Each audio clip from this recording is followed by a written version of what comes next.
Hello guys, welcome to my channel. Today I'll show you how to render the gold metal. First draw a circle, then add chrome yellow plus white. Hold the circle, apply the color, then the chrome yellow, then blend the properly.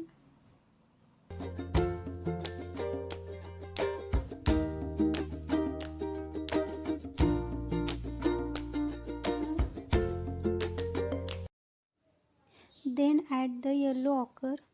It is very thin color. Then blend. Brush are not totally wet or not totally dry. Then properly blend.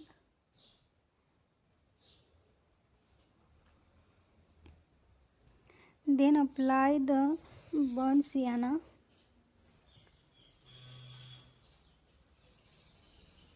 Then again blend.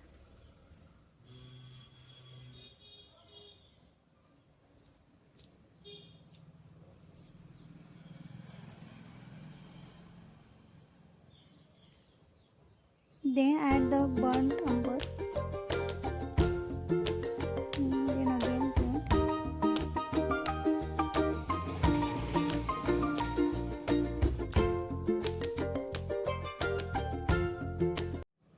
Then highlight the color.